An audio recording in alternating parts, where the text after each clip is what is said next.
autre verre. Les deux verres sont rigoureusement identiques. Vous pouvez même faire une petite marque sur le verre au départ. Vous versez l'eau dans le verre qui contient le sirop Tesser. Si vous mettez les deux verres côte à côte, le niveau d'eau sera exactement au niveau de la marque que vous avez mise, correspondant au niveau de l'eau seule. C'est la preuve que le volume n'est quasiment pas modifié par une dissolution. Une expérience simple à faire.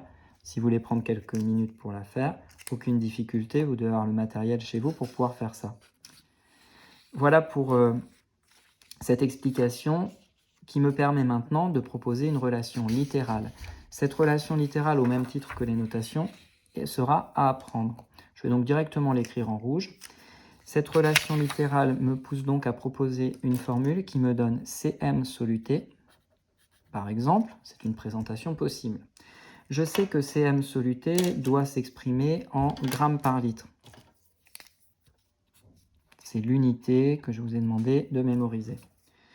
Eh bien, cette unité me permet tout de suite, sans aucune difficulté, de proposer au regard des deux autres grandeurs utiles qu'il s'agit de la masse de soluté, les grammes. Pour obtenir les par litre, je propose une division.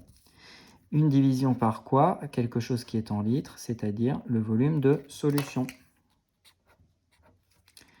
Je peux aussi proposer de la même façon la masse de soluté divisé par le volume de solvant, puisque volume de solution et volume de solvant sont quasiment identiques. Donc solvant versus soluté, même combat. Ensuite, on me propose une autre formule littérale. Cette fois-ci, on fait intervenir la masse d'une solution. Donc vous soulignez en rouge masse de solution aqueuse en grammes. Et puis, on retrouve une grandeur qu'on a manipulée dans le chapitre 9, ρ solution. Vous soulignez en rouge ρ solution, masse volumique d'une solution aqueuse. Cette grandeur est exprimée en grammes par litre, abrégé grammes par litre, ou en milligrammes par litre, abrégé milligrammes par litre. On avait vu d'autres unités possibles dans le chapitre précédent, mais ces unités-là sont possibles. Cela signifie donc que cette fois-ci, je l'ai bien dit tout à l'heure, la formule précédente est à apprendre. Je reviens à ce que je disais, la masse volumique d'une solution, attention, il faut être bien clair, pas question de soluté ici, c'est la masse volumique de la solution. Sera égale à quoi? C'est la même unité que précédemment, des grammes par litre, mais on n'utilise pas du tout les mêmes grandeurs dans cette formule. Pas du tout. J'exagère un peu, puisqu'on ne va pas retrouver la masse du soluté, mais cette fois-ci, c'est la masse de la solution sur le volume de la solution. Ça, c'est identique à la formule précédente. Donc, ce à quoi il faut faire très attention, c'est qu'ici, vous aviez la masse du soluté pour la concentration massique et ça vous donnait la concentration massique en soluté.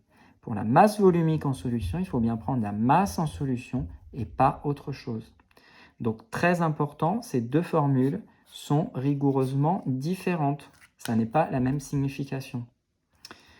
Cette formule, nous allons pouvoir compléter par les unités. Donc, si j'ai mis des grammes par litre, je prends une masse en grammes, un volume en litres. La remarque terminale fait donc sens avec ce que je viens d'expliquer, puisqu'elle vous dit qu'il ne faut surtout pas confondre la concentration massique en soluté, que l'on appelle aussi le titre massique en soluté, et la masse volumique en solution, qui se note selon la formule correcte qui vous est donnée. Dans la mesure où dans ces deux formules, le numérateur n'est absolument pas le même. La masse de la solution, ce n'est pas la même chose que la masse de soluté. Quand vous préparez un verre de sirop Tesser, la masse du liquide complet obtenu à la fin n'est absolument pas la même que la masse de sirop que vous avez prise au début. J'espère ne pas vous voir commettre ce genre d'erreur. Petit 4, solubilité dans un volume fixé de solvant fixé à température fixée. Il s'agit d'un rappel très frais pour vous puisque cela figurait dans le chapitre 9 de chimie. Qu'est-ce qui va changer par rapport aux définitions que nous nous sommes déjà posées? Apparaît ici la masse max de soluté. Donc en fait, la définition va être très simple. Il s'agit de la masse maximale de soluté. On souligne en rouge, masse maximale de soluté. Cette grandeur est exprimée en abrégé grammes, donc vous soulignez en grammes. Vous retenez que c'est la masse maximale de soluté qu'il est possible de dissoudre dans une solution aqueuse. La deuxième grandeur, le volume de solution, je n'ai pas besoin de vous le refaire souligner en rouge puisque nous venons de le souligner en rouge dans la définition précédente, celle de la concentration ou titre massique. Donc vous retrouvez les mêmes éléments, c'est un copier-coller.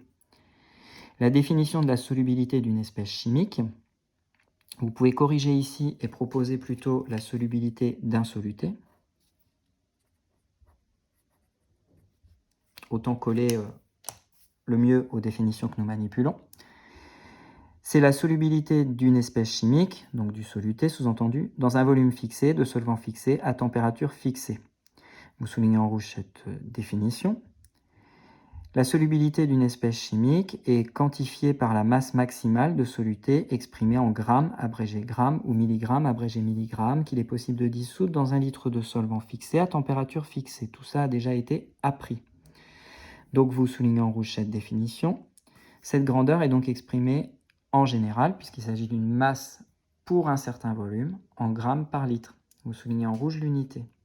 Je rappelle, je suis allé rapidement, ce sont des révisions du chapitre 9. On nous demande ici de proposer une relation littérale. On peut donc jouer le même jeu que sur les relations littérales précédentes.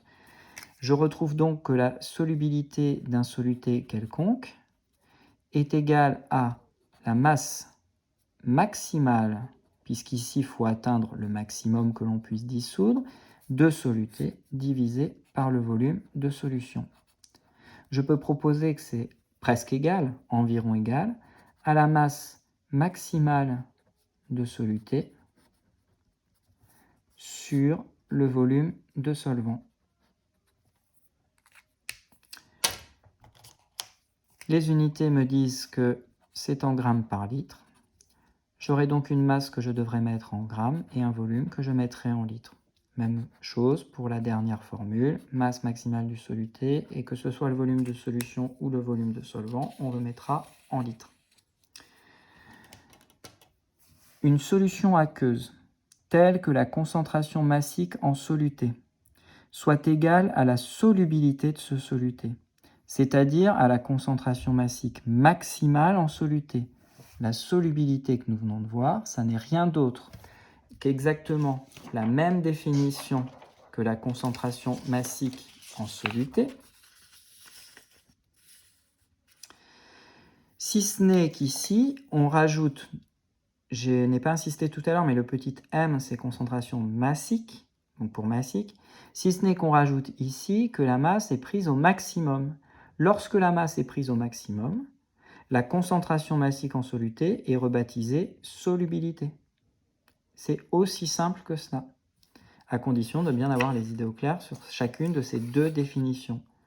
Donc la concentration massique, c'est n'importe quelle solution aqueuse. Si je parle de la solubilité, ça veut dire que j'ai mis dans cette solution aqueuse le maximum de soluté qu'il est possible d'y dissoudre. Eh bien, lorsque l'on vérifie cette égalité mathématique que vous avez entourée en rouge, alors on dit que la solution aqueuse est saturée. Un peu comme vous, lorsque vous avez la tête saturée d'informations, vous avez la tête pleine, on ne peut pas en rajouter. Eh bien, une solution aqueuse qui est saturée, c'est une solution aqueuse qui a accepté le maximum de soluté qu'elle peut accepter, elle ne peut plus en accepter d'autres. Il n'est pas possible d'y dissoudre plus de soluté. Tout soluté ajouté en plus, il précipite immédiatement. Précipiter, ça veut dire que le soluté ajouté en plus reste dans l'état physique dans lequel il était à l'origine et il ne se dissout pas. Bien entendu, le cas de figure où la concentration massique est égale au maximum est un cas plutôt rare. Le cas général, c'est que vous fabriquez des solutions aqueuses où vous n'atteignez pas le maximum. Si vous n'atteignez pas le maximum, ça veut dire que votre concentration massique en soluté est inférieure à ce maximum, strictement inférieure. On vient de voir le cas où c'était égal. Une solution aqueuse telle que la concentration massique en soluté est strictement inférieure à la solubilité du soluté, ce qui est la concentration massique en soluté maximale, est dite non saturée. Vous encadrez en rouge cette relation et vous retenez qu'on dit qu'elle est non saturée. Il est alors possible de continuer à y dissoudre du soluté et tout soluté que vous ajouterez en plus va s'y dissoudre immédiatement. Ce qui va se produire jusqu'à ce que vous retrouviez la condition du point précédent, c'est-à-dire jusqu'à ce que la concentration massique en soluté atteigne son maximum que l'on appelle la solubilité. C'est là la fin de cette partie de cours pour la séance d'aujourd'hui. Je vous souhaite une bonne fin de journée. Au revoir.